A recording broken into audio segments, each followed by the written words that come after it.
আসুন আজ ঘুরে আসি কর্ণগড়। কর্ণগড় হচ্ছে পশ্চিম মেদিনীপুরের জেলার শালবনী ব্লকে একটি পুরাতন ঐতিহাসিক জায়গা। মেদিনীপুর শহর থেকে প্রায় 10 কিলোমিটার উত্তর দিকে এখানে একটি প্রাচীন শিব মন্দির, যেখানে শিবলিঙ্গ বা অনাদিলিঙ্গ দণ্ডেশ্বর প্রদক্ষিণ করা হয় এবং পুজো হয়। মন্দিরটি প্রায় 60 ফুট উচ্চ এবং 20 ফুট দৈর্ঘ্যের এবং এর ভিতরে 8 ফুট গভীর একটি যোনিপীঠ আছে।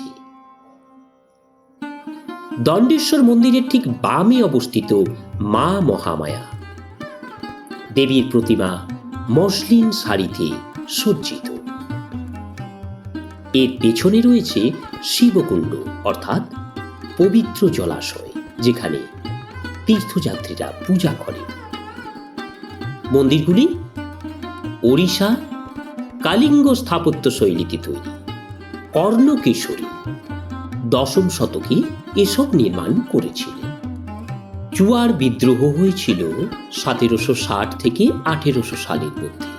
ব্রিটিশ ইস্ট ইন্ডিয়া কোম্পানির শোষণমূলক রাজস্ব নীতির বিরুদ্ধে গ্রামীণ কৃষক এবং স্থানীয় জনগোষ্ঠীর প্রতিরোধ আন্দোলন।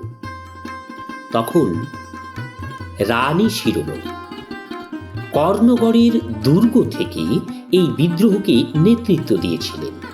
1798 থেকে 1799 সালে চুয়ার বিদ্রোহ এখানে তীব্র রূপ নেয় এবং বিদ্রোহীরা পুরাতন গড়টিকে ঘিরে ব্রিটিশদের বিরুদ্ধে লড়াই চালায়। তিনি প্রায় 300 জন বিদ্রোহীকে সংগঠিত করেছিলেন, গেরিলা আক্রমণ পরিচালনা করেন এবং ব্রিটিশ সেনাদের অস্ত্র ছিনতাই করেছিলেন।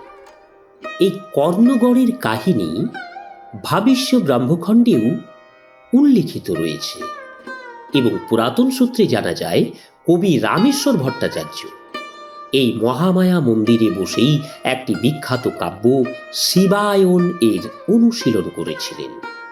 পৌষ সংক্রান্তি বা শীতকালীন মেলা বসে এখানে। প্রচুর ভক্ত পর্যটক আসে। এখানে বিশেষভাবে দেবী মহামায়াকে নতুন শাড়ি, মিষ্টি এবং ফুল দেওয়া হয়ে থাকে। কর্ণগড় একটি ঐতিহাসিক, পৌরাণিক, লোক সাংস্কৃতিক মিশ্র স্থান, যেখানে প্রত্নতাত্ত্বিক নিদর্শন, পুরাতন মন্দিরের অবশিষ্ট, গড়ের বা দুর্গের ধ্বংসাবশেষ, স্থানীয় বিশ্বাসের গল্প, ইতিহাসের চুয়ার বিদ্রোহের কাহিনী একসঙ্গে মিলেমিশেছে। ভিডিওটি কেমন লাগলো আরেকবার বলি, এই বিশেষ জায়গাটি হলো পশ্চিম মেদিনীপুরের কর্ণগড়ে দণ্ডেশ্বর বা দানেশ্বর মন্দির এবং মা মহামায়া মন্দিরের ইতিহাস এবং সেই স্থানের চুয়ার বিদ্রোহের সাথে সম্পর্কিত দুর্গ।